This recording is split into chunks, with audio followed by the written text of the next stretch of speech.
चीनने 20 कोटी चिमण्या मारल्या होत्या। आकडा ऐकून चक्कर येईल, पण हे खरंय। चिमण्या सोडा, उंदीर, चतुर आणि माशा सुद्धा ते मारत सुटले होते। ही गोष्ट आहे चीनच्या 4 पेस कॅम्पेनची। 1958 ते 1962 अशी 4 वर्ष चीनी लोकांनी चिमण्यांची भयंकर कत्तल केली। एक सुद्धा चिमणी सोडली नाही आणि याला ते चिमण्यांविरुद्ध पुकारलेले युद्ध बोलत होते। पण असं काहीतरी करण्याचं खूळ त्यांच्या डोक्यात आलं आणि त्यांनाच आपली 4 कोटी माणसं गमवावी लागली। पण हे नेमकं का घडलं? चीनी लोक याला युद्ध का म्हणायचे आणि भारतावर सुद्धा अशी परिस्थिती येऊ शकते का? चला थोडं याबाबत जाणून घेऊया। पण त्याच्या आधी गाजावाजाला सबस्क्राइब करायला विसरू नका आणि आमच्या इतर अपडेटसाठी बेल आयकॉनवर नक्की क्लिक करा। नमस्कार, तुम्ही पाहताय गाजावाजा।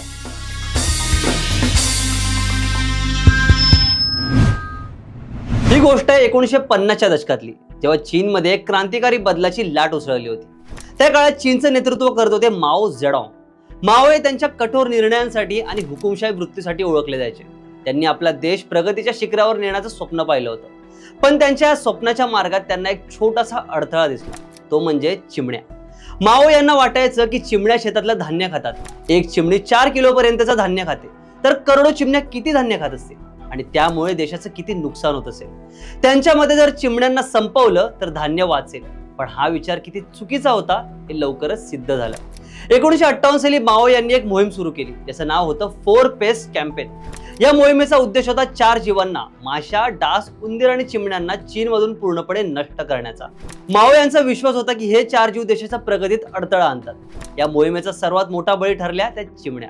माओ यांनी आदेश दिला की गावोगावी, शहरात सर्वांनी सर्वत्र चिमण्यांना मारावं, त्यांची घरटी नष्ट करावी, त्यांची अंडी फोडावी आणि त्यांचा पूर्णपणे खात्मा करावा।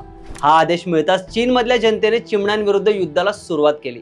लहान मोठे, गावातली लोक, शाळकरी मुलं सगळेच या मोहिमेत सहभागी झाले। लोकांनी चिमण्यांचा पाठलाग सुरू केला, त्यांना गोळ्या घातल्या, त्यांची घरटी पाडली आणि अगदी त्यांना थकवून मारलं। चिमण्यांना थकवून मारण्यासाठी ढोल वाजवले गेले, जेणेकरून त्या उडत राहतील आणि थकून खाली पडतील। या मोहिमेमुळे काही वर्षातच लाखो करोडो चिमण्या मारल्या गेल्या, इतक्या की चीनमधून चिमण्या जवळपास नामशेषच झाल्या। माओ यांना वाटलं की त्यांनी मोठा विजय मिळवला, आता देशातले धान्य वाचेल आणि देशात समृद्धी येईल। पण खरी आपत्ती तर आता सुरू होणार होती। चिमण्या फक्त धान्यच खात नव्हत्या, तर त्या कीटक सुद्धा खायच्या, विशेषतः टोळ आणि इतर हानिकारक कीटक, जे शेतातल्या पिकांचं नुकसान करायचे। चिमण्या गेल्यामुळे या कीटकांचा उपद्रव वाढला, कीटकांनी शेतांवर हल्ला चढवला आणि पिकं उद्ध्वस्त करायला सुरुवात केली। धान्याची कमतरता भासू लागली, लोकांना खायला अन्न मिळेनासं झालं। या सगळ्याचा परिणाम असा झाला की चीनमध्ये भयंकर दुष्काळ पडला।